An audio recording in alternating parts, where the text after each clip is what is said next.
혹시 여러 테이블에 데이터가 막 흩어져 있어서 이걸 합치려고 복잡한 조인문이랑 씨름해 본 적 있으세요? 오늘은 바로 그럴 때 여러분의 SQL 코드를 훨씬 더 깔끔하고 직관적으로 만들어줄 아주 강력한 도구, 바로 집합연산자에 대해 한번 알아보겠습니다. 자, 이런 상황 한번 생각해 볼까요? 굉장히 흔한 경우인데요. 예를 들어서 정규직 사원 정보는 이 테이블에 있고 또 계약직 사원 정보는 저쪽 테이블에 따로 있는 거예요. 데이터 성격은 비슷한데 테이블이 나뉘어 있는 거죠. 보통 이럴 때 데이터를 옆으로 붙이는 조인을 떠올리기 쉬운데 사실 더 직관적인 방법이 있어요. 그냥 결과들을 위아래로 착착 쌓아버리는 거죠. 이게 바로 SQL 집합연산자가 하는 일입니다. 네, 오늘 우리가 살펴볼 내용입니다. 먼저 데이터 쌓는다는 게 무슨 개념인지 알아보고 가장 중요한 유니언과 유니언올, 그리고 데이터 비교에 쓰는 인터섹트와 마이너스를 살펴볼 겁니다. 그리고 꼭 지켜야 할 규칙이랑 마지막으로 성능을 확 올릴 수 있는 꿀팁까지 알려드릴게요. 자, 그럼 첫 번째로 이 집합연산자가 데이터를 어떻게 처리하는지 그 핵심 아이디어부터 한번 짚어보죠.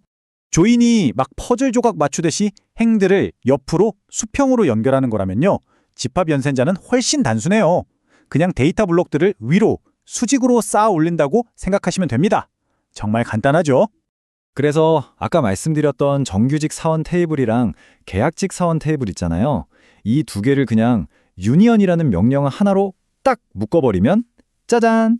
이렇게 마치 처음부터 하나의 테이블에 있었던 것처럼 쭉 이어서 볼 수 있게 되는 겁니다. 자, 이제 진짜 중요한 게 나옵니다. 데이터를 합칠 때 가장 많이 쓰는 두 가지 도구, 바로 유니언과 유니언얼인데요. 이 둘 비슷해 보이지만 아주 결정적인 차이가 있거든요. 그걸 한번 파헤쳐 보겠습니다. 바로 이겁니다. 핵심은 중복 제거예요.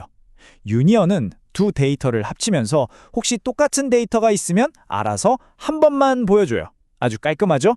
반면에 유니언올은 그런 거 신경 안 씁니다. 그냥 두 리스트를 그대로 가져다 붙여버리는 거예요.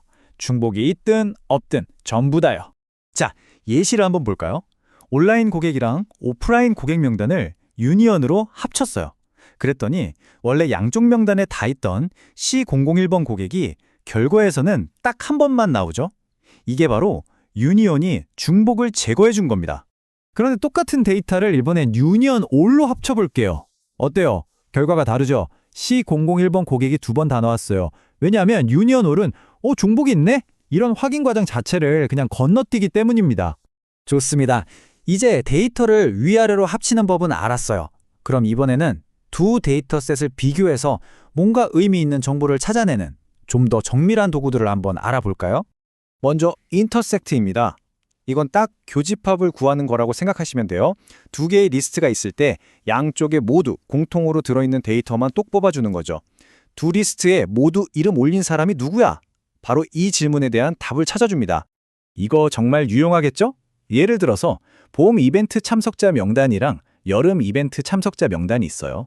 이 둘을 인터섹트로 묶으면 와, 두 이벤트에 모두 참여한 우리 회사의 찐팬, 그러니까 충성 고객을 그냥 한 번에 찾아낼 수 있는 겁니다.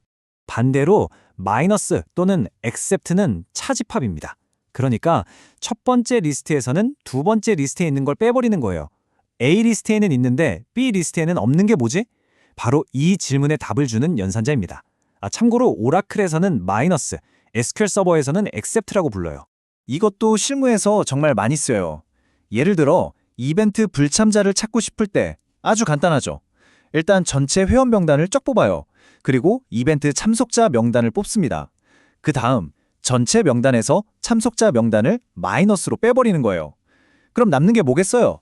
바로 이벤트에 오지 않은 사람들 명단이죠. 자, 이렇게 강력한 도구들인데 막 쓸 수는 없겠죠?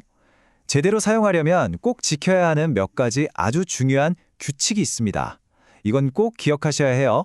딱 두 가지만 기억하세요. 첫째, 합치려는 셀렉트문들의 컬럼 개수가 똑같아야 합니다. 한쪽은 3개인데 다른 쪽은 4개면 안 돼요. 둘째, 같은 위치에 있는 컬럼끼리는 데이터 타입이 맞아야 합니다. 첫 번째 컬럼이 숫자면 다른 쿼리의 첫 번째 컬럼도 숫자여야 한다는 거죠. 이 구조를 꼭 맞춰주셔야 합니다. 그리고 최종 결과의 컬럼 이름은 맨 처음 쓴 셀렉트문의 이름을 따라간다는 것도 알아두세요. 아, 그리고 이것도 많이 헷갈리시는데요. 합친 전체 결과를 정렬하고 싶을 때 있잖아요. 그럴 때 오더바이는 각 셀렉트문에 쓰는 게 아니고요. 전체 쿼리문의 맨 마지막에 딱 한 번만 써주는 겁니다. 중간에 쓰면 바로 에러 나요? 자, 이제 거의 다 왔습니다. 마지막으로 여러분의 쿼리 속도를 확 높여줄 수 있는 정말 중요한 성능 꿀팁 하나 알려드리고 마무리할게요.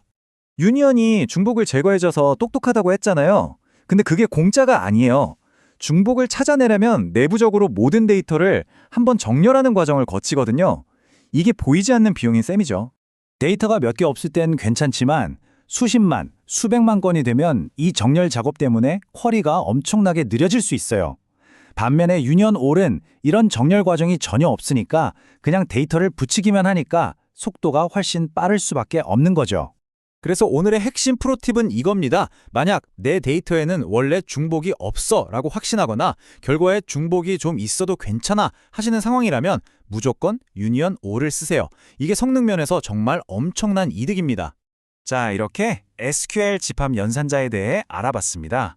이제 이 강력한 도구들을 손에 넣으셨으니 한번 생각해 보세요. 지금 여러분이 작업하는 코드 중에 혹시 복잡한 OR 조건으로 길게 늘어진 쿼리가 있진 않나요? 어쩌면 그 부분을 유니언 올로 훨씬 더 깔끔하고 명확하게 바꿀 수 있을지도 모릅니다.